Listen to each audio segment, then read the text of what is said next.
Good morning বন্ধুরা, সবাই কেমন আছো? আশা করছি সবাই খুব ভালো আছো আর আমিও ভালো আছি। দেবী পূজা আরও একটি নতুন ব্লগে তোমাদের সকলকে স্বাগত জানাই। এখন বাজে সকাল 9টার মতো আর আজকে ব্লগটা আমি এখন থেকে শুরু করছি। আশা করছি আজকে ব্লগটা তোমাদের কিছুটা হলেও ভালো লাগবে। তাহলে বন্ধুরা চলো আজকে ব্লগটা শুরু করা যাক। সকালবেলায় সবাই মিলে খাওয়া দাওয়া করে বসে আছি আর ঠিক তখনই ভাসুরের মেয়ে আর দেওরের ছেলে দুজনে মিলে মুখোশ পরে চলে এসেছে আর এসে সবাইকে ভয় দেখাচ্ছে আর বলছে হাউ মাউ খাও, মানুষের গন্ধ পাও। দুজনকে মুখোশ পরে এত সুন্দর লাগছিল দেখতে, তাই দাঁড় করিয়ে কটা ভিডিও করে নিলাম। মা একটা পারে যাবে, মা বাবা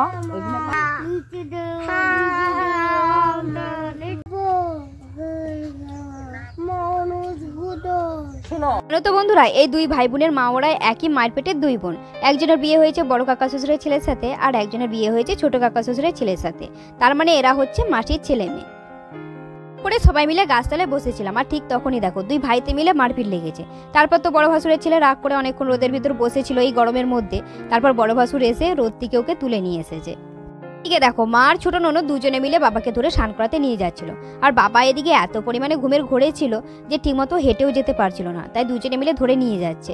আর এদিকে বাবা সারা রাত জেগে থাকে আর দিনের বেলায় পড়ে পড়ে ঘুমায়। কেউ ডাকলেও বুঝতে পারে না আর কে কি বলে সেটাও বুঝতে পারে না। এখন অনেকটাই বয়স হয়েছে, তাই শরীরটাও খুব একটা ভালো নেই। সারাদিন তো কিছু খাওয়া দাওয়া করে না আর কেউ যদি খাইয়ে দেয় তাহলে খায় আর নিজের হাতে তো তুলেও খেতে পারে না। আর এদিকে সারা রাত জেগে থাকে আর দুপুরবেলা হলে সারাদিন ঘুমাতে থাকে। কেউ যদি ডাকে তখন আর কিছু বুঝতেই পারে না। এতে বয়স হয়েছে, তার উপর আবার চোখে দেখে না। কতটা যে কষ্ট সেটা শুধু বাবাই জানে। তো বাবা কাউকে সেরকম ভাবে চিনতে পারছে না। অনেকক্ষণ কথা বলার পর তারপর চিনতে পারছে আর কি কি কথা বলছে সেটাও আবার মনে রাখতে পারছে না। দেখো দুই ভাইতে এতক্ষণ ধরে মারপিট করছিল, কত রাগারাগি, এখন আবার সব মিল হয়ে গেছে। তোরা দুই ভাইতে মিলে পায়ের তলা পিপিলা পাতা ঘষছে। আর এই পিপিলা পাতা ঘষলে নাকি এই গরমকালের দিনে যখন প্রচুর পরিমাণে গরম লাগে পায়ের তলায় ঘষলে নাকি শরীরটা ঠান্ডা লাগে। পিপিলা পাতা আমি কোনোদিন পায়ের তলায় ঘষিনি, তবে শ্বশুরবাড়ির সবাই যখন গরম লাগে তখন এই পিপিলা পাতা পায়ের তলায় ঘষে। এমনকি বরমাসায় যখনই গ্রামে আসে তখন এই পিপিলা পাতা পায়ের তলায় ঘষে দিতে হয়। খাওয়া দাওয়া করে সবাই মিলে শুয়ে আছি আর এদিকে দেখো তিন ভাইতে মিলে এত গরমের মতো ব্ল্যাঙ্কেট গায়ে দিয়ে শুয়ে আছে। আর এখানে আছে দুই ভাসুরের ছেলে আর আমার বড়দির ছেলেটা। বাড়িতে সন্ধ্যেবেলায় গুর্খা পুজো আর তিন রাতের মেলা ছিল। সবার সন্ধ্যেবেলায় আসার কথা ছিল, কিন্তু বাইরে দেখো এত পরিমাণে মেঘ করেছে। এত মেঘের মধ্যে কারো কি আসা সম্ভব নাকি? মেঘ কমলে তারপর হয়তো সবাই আসবে।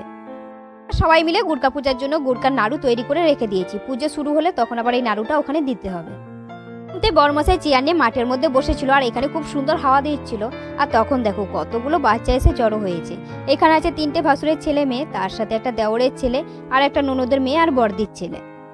কমতে সবাই মিলে চলে এসেছে পুজো করার জন্য। আর এই পুজোটা আমার বাপের বাড়িতে হয় না, তাই কোনোদিন দেখিনি, শুধু শ্বশুর বাড়িতেই দেখেছি। আগের বছর একবার দেখেছি আর এবারে আর এক বছর হবে।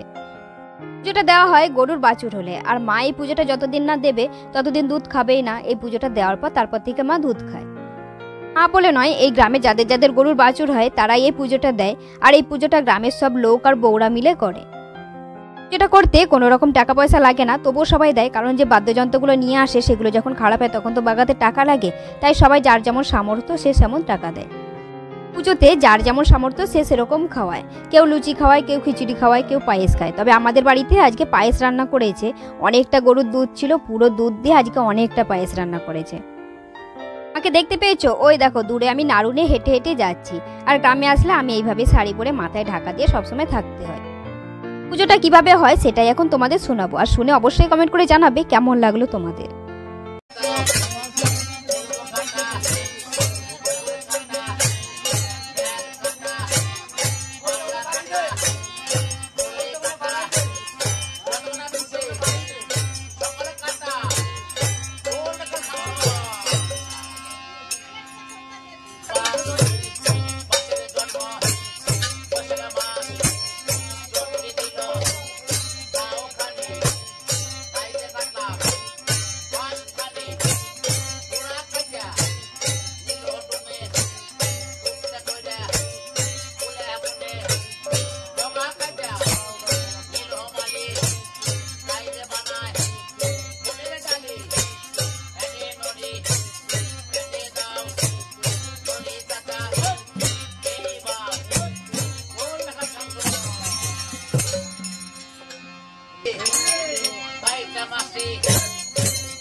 বন্ধুরা শুনলে তো পুজোটা কিভাবে হয় আর তোমাদের কেমন লাগলো অবশ্যই কমেন্ট করে জানাবে। পুজো শেষ হয়ে গেলেই সবাইকে নাড়ু আর পায়েস দেবো খেতে।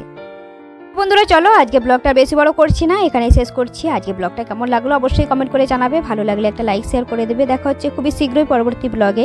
ততক্ষণ তোমরা সবাই ভালো থাকবে, সুস্থ থাকবে। আজকের মতন টাটা সবাইকে, গুড নাইট সবাইকে।